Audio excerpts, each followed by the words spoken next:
Understanding where we came from adds context and meaning to our lives, and it can illuminate our future. We're happy to report there are a host of exciting history projects now underway in Orange County to preserve our past and make it available to the public. Let's take a look at one such project that's saving the oral history of this region. If when you hear the word history, you think of one of these, you're not alone. But here on the campus of California State University, Fullerton, at the Center for Public and Oral History, they're changing the way stories are being recorded and told. Well, the Center for Oral and Public History has been in existence for 40 years. We have the largest collection of oral histories in the state of California, over 5,000. We started collecting interviews in 1968. We are the collective history of this county.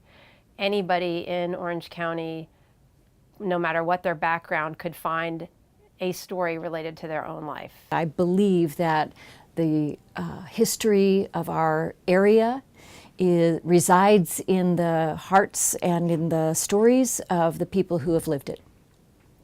And so I want to see that kept alive for generations to come, so that we can have an intimate connection to our county and to the people that have lived here before. At the center, students are paired up with the storytellers where they interview, record, and transcribe the living history. As I'm reading the transcript, it's nice to be able to listen to their voices as well, and it provides more of a personal connection with those that are doing the research. I must admit that I thoroughly enjoyed it.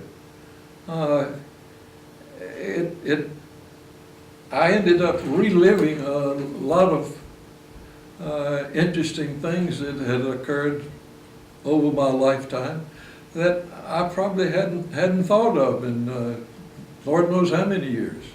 Making me go back and think about most of my 86 years, that it was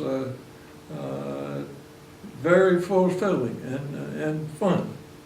As one of my students was interviewing a man, and he was in the Korean War, in the Battle of Chosin Reservoir, which was one of the most violent battles of the war, and she asked him about it, and he said, I was there, but I have never told that story, and I won't tell that story because it's too much to tell. And then off camera, he actually told my student that if he were to tell anyone the story, she would be the person he would tell. He just wasn't ready yet. But unfortunately, he passed away actually 3 or 4 months after we did the interview.